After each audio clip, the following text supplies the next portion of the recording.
Gia Huich Agus Falcha to our Irish episode of A Drink with the Past, where we travel to Ireland to discuss St. Patrick's Day and how America has adapted the celebration today.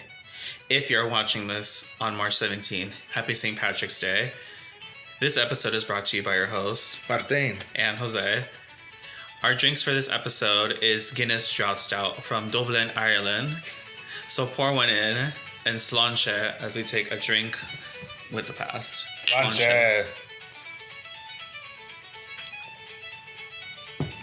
Oh, I taste the chocolate. Oh yeah, chocolate. Yeah, so it's made from chocolate, coffee, and in some cases there's like a bit of toffee in it. And honestly, that's what gives the beer the dark color that it is, even though it's only like 4.6% alcohol.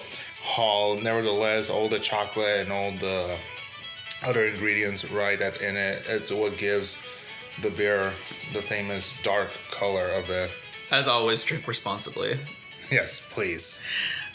Okay, so I only know very little. Oh, I guess to describe, I mean, I didn't realize I didn't have anything for St. Patrick's Day, but I did find this one. It's just literally a t-shirt of Patrick from SpongeBob with a little green hat for Irish St. Patrick's Day. But I honestly know very little about St. Patrick, the day itself, so why don't you take it away? Okay, Jose, thank you very much. So, for those of you who are tuning in, St. Patrick's Day is going to be celebrated on a Monday this year.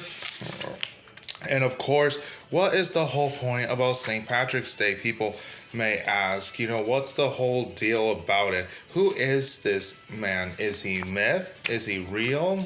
Is he a tall tale? What exactly is he? Well, that's what I'm going to be here for, you guys. I'm here to tell you guys exactly why this day has so much significance, not just in Ireland, but primarily here in the United States, right? So, first off, we gotta look at history. We gotta look, which of course this is history. This is a history podcast, but we gotta go. Thanks for reiterating that. So we gotta go back in time, okay? To all the way to the days of the Romans, to the last days of the Roman Empire. So around the 5th century, 5th century, okay? So St. Patrick, a lot of misconceptions that a lot of people have on St. Patrick was that he's not actually Irish, all right? He's not Irish. He was actually from Britain. And of course, when people end up saying, oh, is he British then? And it's like, no, he was not British, nor was he Irish. He was actually Roman, okay? So his name is Roman now? No, his name is not Roman. His name is not Roman. His name was Patrick. Okay. Patrick? Yes, he was born. He was born in the Roman colony of Britannia. All right, that's what the Romans called Britain back during the days, right? It was called Britannia, right? So Saint Patrick was actually born to a wealthy family. His parents were of nobility, and they lived a very peaceful life, right? And it was actually said that his father was actually a deacon, a Christian deacon, because it was at that point where Christianity was actually legalized, I believe, at that point in the Roman Empire. So was that after the separation between Christianity and the different terms like Anglicans and this was before. So before? Okay. Yeah. So obviously Patrick lived a pretty comfortable life in Britannia. However, when he was 16 though, he would end up being taken prisoner by a group of Irish raiders that would lay siege to the coastal city of where his family lived, right? So they captured poor Patrick, a teenager. They took him to Ireland, and he spent 6 years in captivity where he would be herding sheep for basically like a druid or a sorcerer per se. And this was back where a people known as the Celtics were still residing in Ireland, and the Celtics were this civilization that basically believed in many gods. They had these like wizards known as druids that the people would mainly look to, right? Basically, they were like the religious leaders of the Celtic people at the time. Interesting. Okay, so he's in Ireland at this point, herding sheep. So what happens after that? How long is he? Is he there for like the rest of his life? Actually, no. So, he was basically only there 6 years. 6. Like a little more than 6 years. Patrick actually was able to escape from captivity because, according to his writing, a voice, which he believed to have been God's voice, spoke to him in a dream, telling him that it was time to leave Ireland at this point. Okay.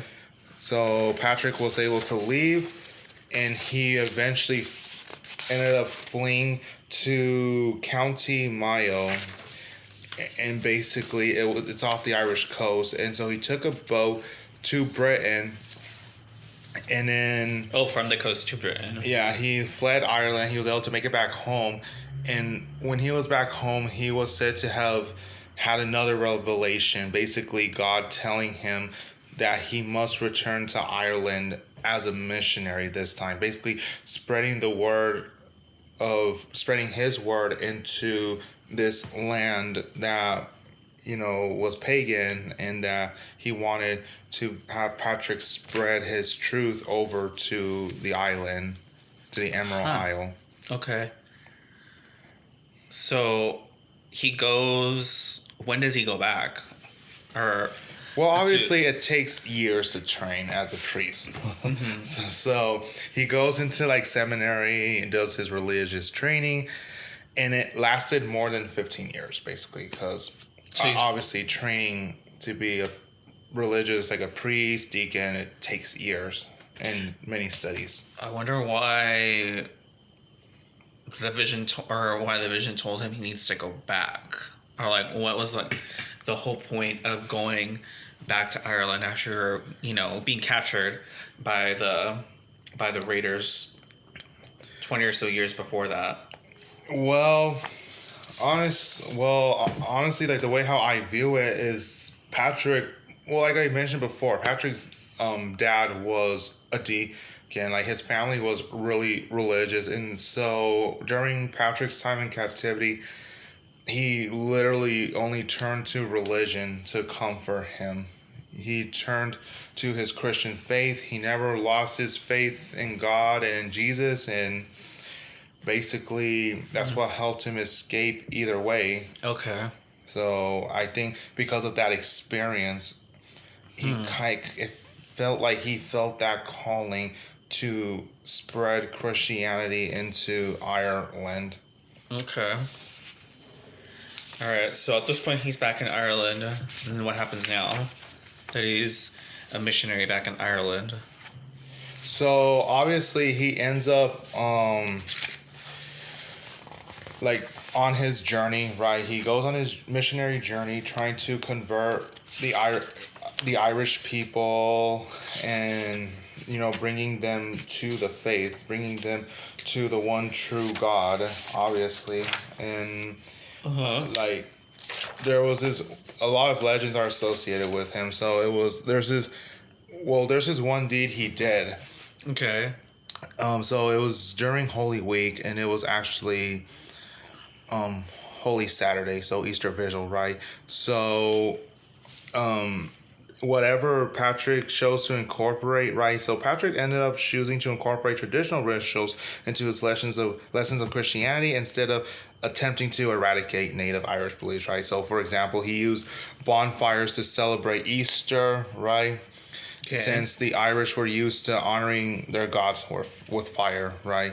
So there was a time where there was this one instance where there's a holiday in Celtic folklore where fire obviously symbolizes new life. And so when Patrick was doing a bonfire for Easter Vigil, right, they kind of, like the leader and like the other, like the druids, they notice it, right? Like they notice it from a far off distance and say like, hey, you know, what's going on? Like, you're not supposed to have fire yet. You know, like, we're not supposed to be having a fire yet. Like, what is this? And so one thing, miracle that happened was they tried to take out the fire, like the druids tried to take out the fire, but the fire did not permit it to be taken out. So basically, in a sense, it was The fire didn't burn out. The fire didn't get taken out because eventually it was like God was intervening. You know, God was protecting the fire. Since of course it's Easter Vigil, right? So it's like it's like one of the most, it's the most holy days in Christendom.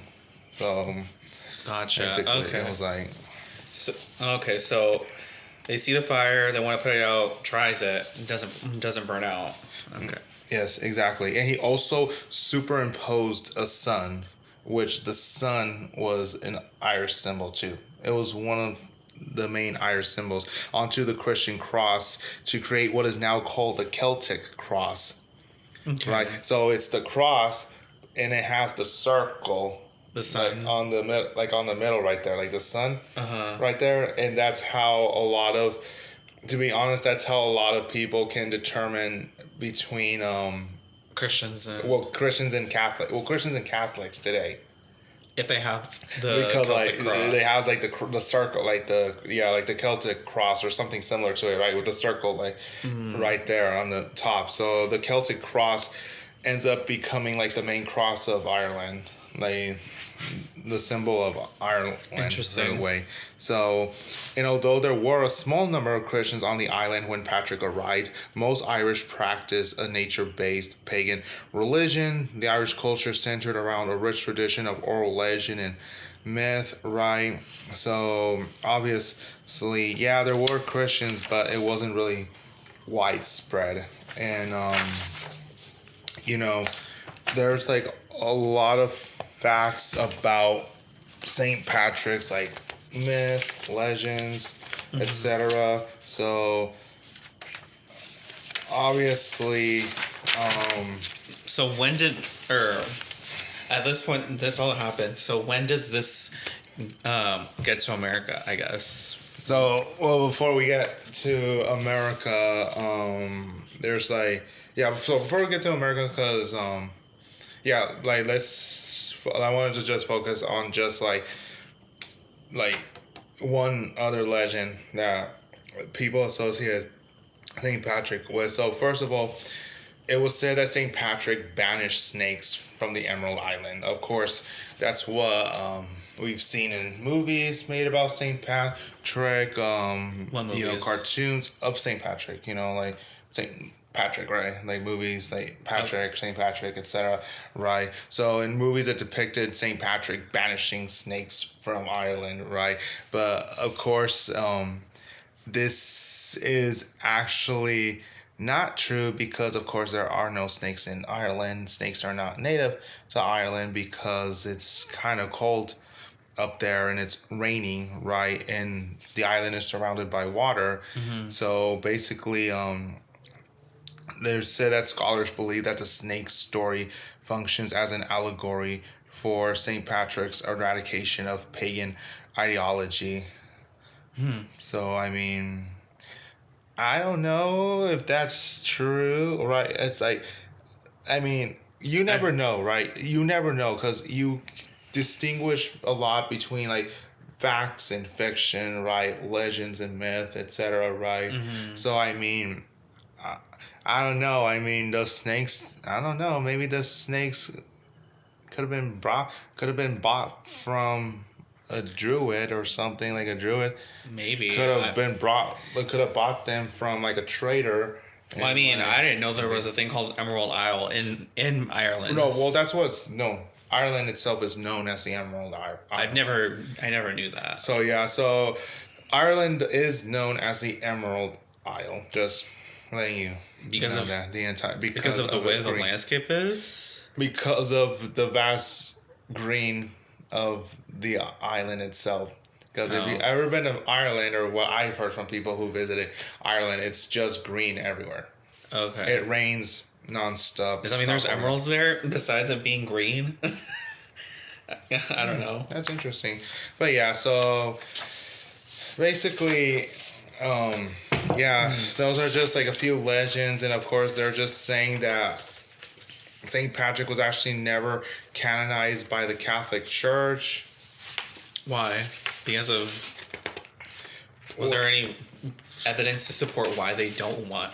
Why they think that he shouldn't have been canonized as a saint? Well, it's not that, because from what I've read, the process of canonization didn't exist until a few centuries after St. Patrick. Died. So during the first millennia, there was actually no formal canonization process in the Catholic Church, but after becoming a priest and helping spread Christianity throughout Ireland, Patrick was likely proclaimed a saint because of his popularity right there. Okay. Because of how popular he was right there. So, I mean, Is that why, because he was in Ireland for most of the time, people usually refer to like not the dress code, but like the attire for St. Patrick to be considered green because of how Ireland is considered the Emerald Isle? so the green was not actually associated with St. Patrick to begin with. That was only until like the 18th century, where the Irish wanted to resist British rule or English rule from their country. So green is a form of resistance. Basically, and to show like a history. Okay. Interesting. And also, also one more thing. When was the first? So you asked me, how did it come to America, right? So St. Patrick was always viewed as a religious day, right? You go to mass. That's it, right? Just religious observance for St. Patrick, right? Right. So there were no parades for St. Patrick back then. It was really only until the early 17th century. Records show that a St. Patrick's Day parade was actually held on the 17th of March of 1601 in the Spanish colony of Florida. Where? St. Augustine. Okay. St. Augustine, Florida. Okay. I found it pretty funny. I was like, what? Like a St. Patrick's Day parade in the Spanish colony of St. Augustine? I mean, but then as I kept going around looking more at the celebration, right? The parade and the St. Patrick's Day celebration a year earlier was organized by the Spanish colony's Irish vicar, Ricardo Arthur. Ricardo Arthur. Okay. So, yeah, so there was an Irish priest. In the Spanish colony. Yeah, there was an Irish priest right there in the Spanish colony of St. Augustine, Florida. Huh. And then, of course, more than a century later, homesick Irish soldiers who were serving in the English military during the marched in New York City on March 17th of 1762. So I think this was most likely during the French and Indian War at this point. So this was before. I mean, your guess is good as mine. I don't know what happened during that time period. So this was before the American Revolution, right? This was back when we were still part of the British Empire, right? Mm-hmm. So in 1762, Irish soldiers that served in the Irish military actually did a parade to honor St. Patrick, right? And where were they doing this in the States? New York City. New York City. Yeah. Okay. And of course, afterwards, New York City, Chicago, and Boston, and other American cities would begin to grow there because of St. Patrick's Day and things like that, right? Okay. So then it only became more. It basically became more into American culture in the 19th century, right? When the Irish began to immigrate to America, right? So actually, before the Great Potato Famine in 1845, majority of the Irish immigrants in America were mainly members of the Protestant middle class. So when they, oh, I totally forgot about that. That issue that was happening. You're saying this potato famine happened in Ireland, and that's why they were immigrating all the way over here. You're saying those that came here were the Protestants from Britain or from Ireland? Before the Great Potato Famine. Oh, before. Okay. Yeah, this was before the Potato Famine. The Irish immigrants that went to America were mainly Protestants. Ah. But when the Potato Famine hit in 1845 in Ireland, over the next 6 years, close to 1 million poor and mainly uneducated Irish Catholics end up coming into America. So this was where we see a big influx. This was the beginning of the mass immigration of Irish into the United States during the Potato Famine. So even before and after the potato famine, when everyone started, educating everyone here about St. Patrick's Day. No, they knew about St. Patrick, but it's like they needed to find a reason to incorporate into American culture and to not be looked down upon by, non-Irish Americans. Because they're poor and they came over here. And because they're Catholic. And because of their religion. Oh, great. Mm-hmm. Despite the American Protestant majority for their alien religious beliefs and unfamiliar accents, the immigrants had trouble finding even menial jobs. So even basic jobs. And then when Irish Americans in the country cities took to the streets on St. Patrick's Day to celebrate their heritage, newspapers unfortunately portrayed them in cartoons as drunk, violent apes or monkeys. Because they drink during St. Patrick's Day. That's why they categorize them in the newspapers that way. Yeah, but also, like I said, because of religion too. I mean, what doesn't surprise me about being here in America? But at least, because of the Irish, because the Irish actually did contribute a lot to the political machine of the time period. So because of the Irish, their large and growing numbers basically endowed them with political power. So they were able to get some political recognition to hold office. Yeah, like hold office, but also to help people get into office. Huh. Basically. So if you've seen the movie Gangs of New York with Leonardo DiCaprio in it, that's one of the things that you see in that movie, where the Irish are helping out with elections and things like that, right? But also one thing that Americans can see today is that civil servant jobs, so didn't exist for them? Well, no, or they were taking. They were firefighters and police officers. A lot of Irish ended up having those jobs. Oh, so they were just taking over all of those civil service jobs, is what you're saying? For the most part, yeah.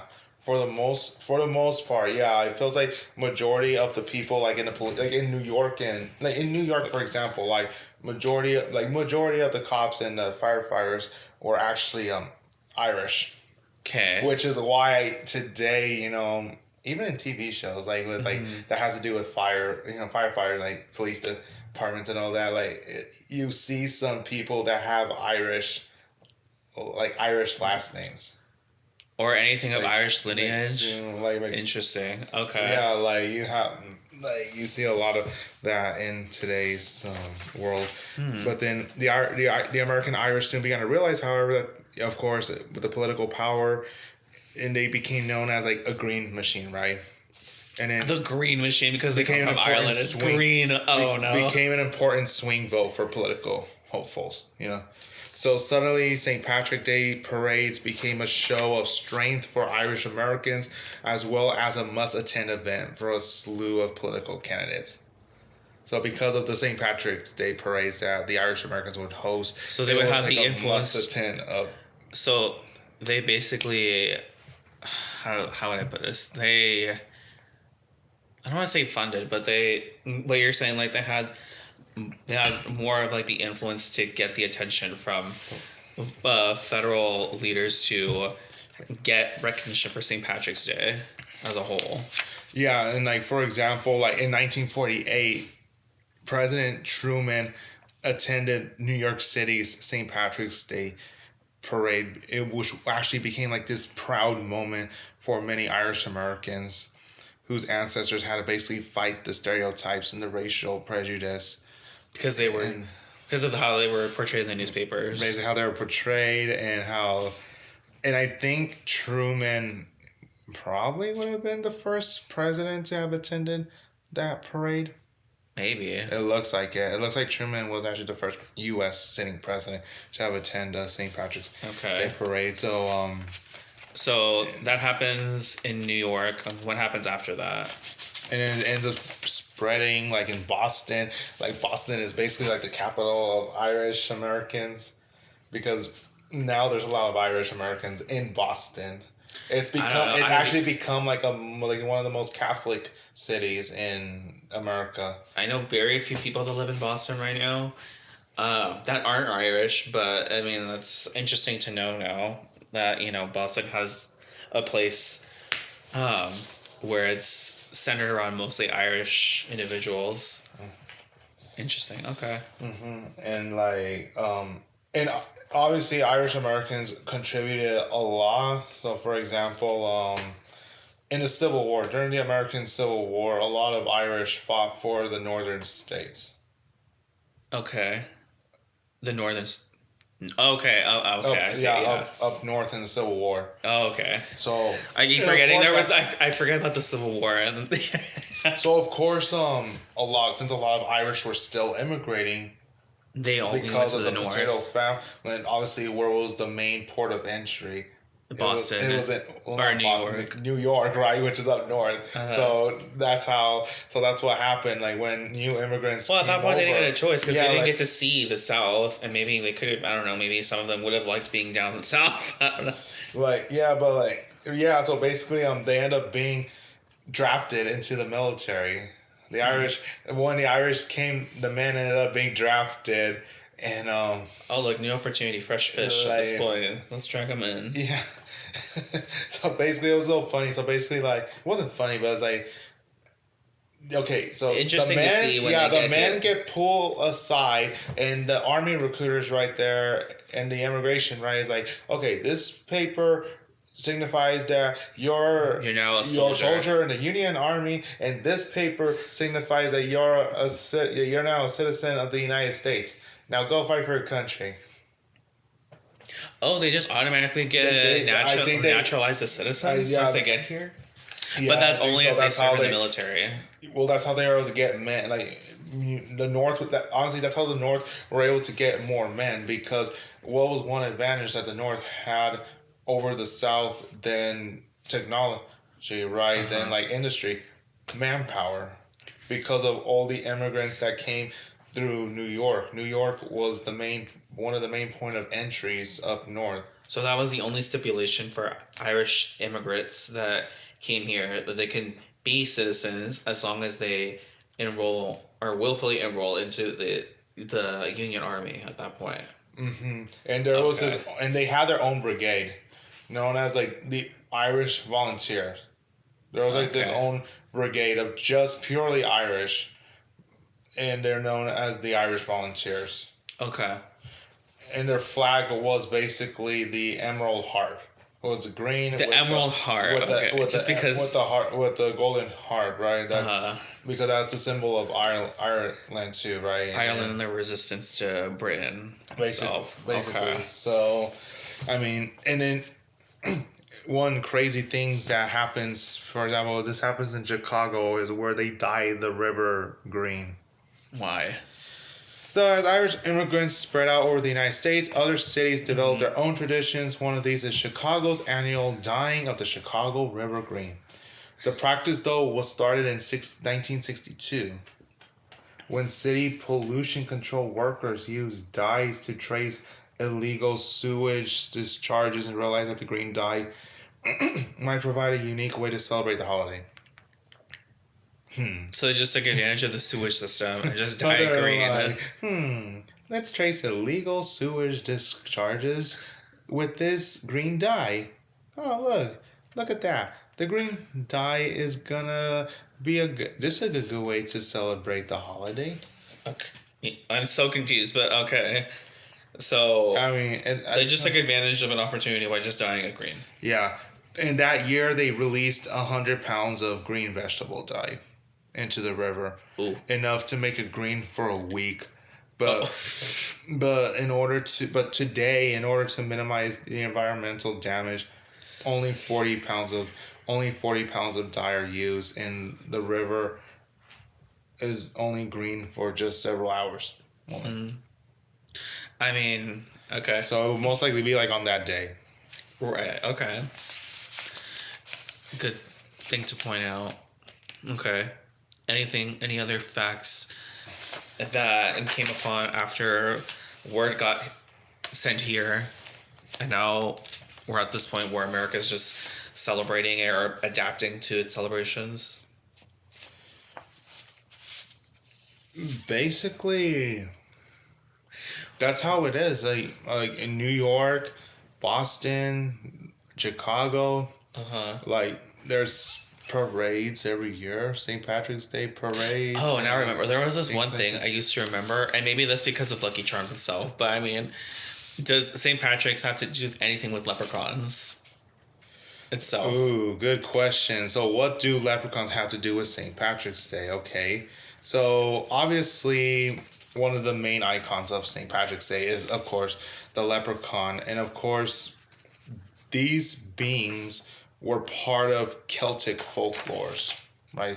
If you don't know anything about leprechauns, it was based off of Celtic folklore, right? So basically they were like sort of like fairies, tiny men and women who could use their magical powers to serve good or evil. And of course, in Celtic folklores, leprechauns were either cranky souls responsible for mending the shoes of the other fairies. And though only minor figures in many Celtic folktales, leprechauns were known for their trickery, which they often used to protect their much fabled treasures. So of course, that's where you get the pot of gold. Pot of gold at the end of the rainbow. The pot of gold at the end of the rainbow, right? And of course, but here's the thing: leprechauns, though, surprisingly, they have their own holiday on May 13th, but it's also celebrated on St. Patrick's Day. So they get two. So it's like, yeah, basically. So they get leprechaun, 2 holidays. So basically, like I mentioned, like it's just a merging of the Christianity with Celtic. With the Celtic belief, right? It's just like the merging of that right there. And it's a big part of like Irish culture. So it's celebrating both Irish culture and Celtic beliefs. Basically. Irish Christianity and Celtic beliefs. Okay. Basically, yeah. So. Well, I know very little about Celtics, but it's a good thing to know now. Yeah, well, not the basketball team Celtics. I mean, that's a totally different story with the Boston Celtics.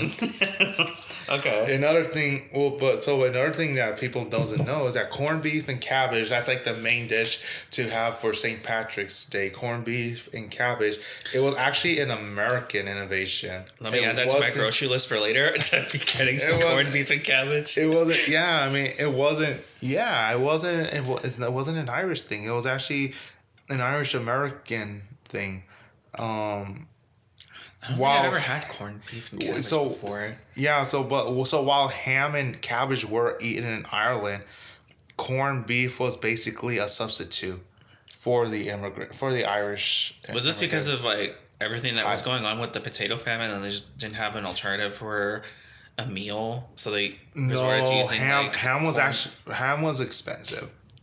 Corned beef was like a cheaper option for them, so they ended up using corned beef instead of ham. So that's where we get the corned beef and cabbage for St. Patrick's Day. And of course, Irish Americans that lived in the slums of lower Manhattan in the late 19th and early 20th century, they would purchase leftover corned beef from ships returning from the tea trade in China. And the Irish would boil the beef 3 times, but the last time with cabbage to remove some. So they'll boil it twice, and then the third time they'll add the cabbage to basically to make it drier. Yeah, and to make it more edible, per se. Huh. So, Okay. I mean, yeah. So that's really all I have about St. Patrick's Interesting. Day. So, I mean, I that's all I like. I know very little when I was in school. All I knew was about like leprechauns and the color green. That's it. There was nothing really that I knew too much about St. Patrick's. They only touched it briefly in American education.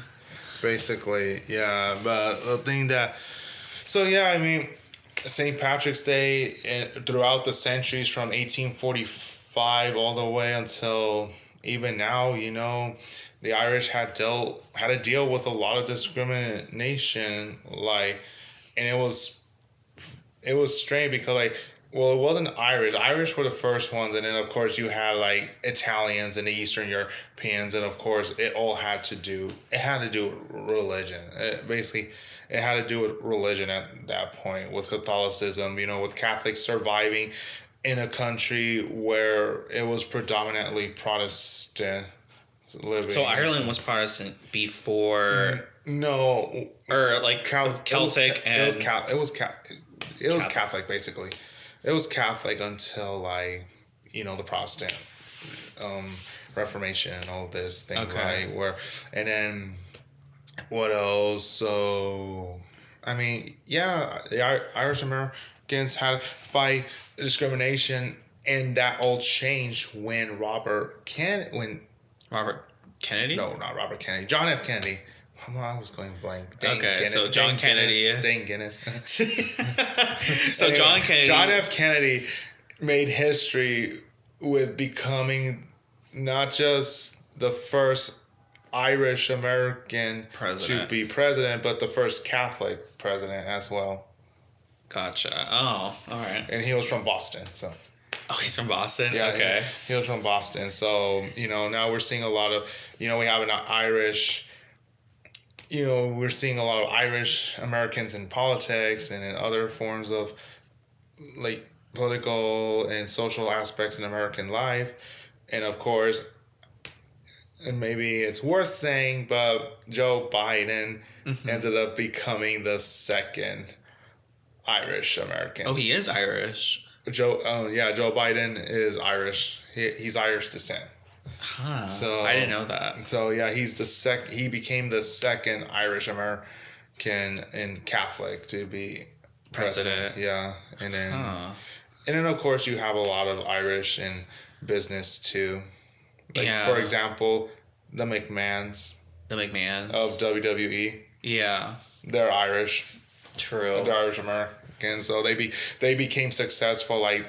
The father of Vince McMahon, Vince McMahon, and then I think it was his father or grandfather, one of those two, that ended up starting the business, and so it ended up becoming a worldwide sensations. So you see a lot of things with Irish being involved with a lot of things as aspects in American culture. Huh. Okay. Well, thank you for bringing us this historical context of St. Patrick's Day, and thank you guys for sticking through to the end of this episode. Be sure to leave a comment on what you liked about this episode, anything that you want to add more to this conversation about St. Patrick's Day. Also, thank you to you guys for tuning into the other podcast episodes that we've been releasing. We appreciate any feedback that you have for us. Be sure to subscribe to the channel and click that notification bell so you know the next time that we post another episode or any more content as far as that goes. On the next episode, we will touch base on North Korea, whether people view it as an autonomous state or a Russian puppet. So be sure to be on the lookout for that one.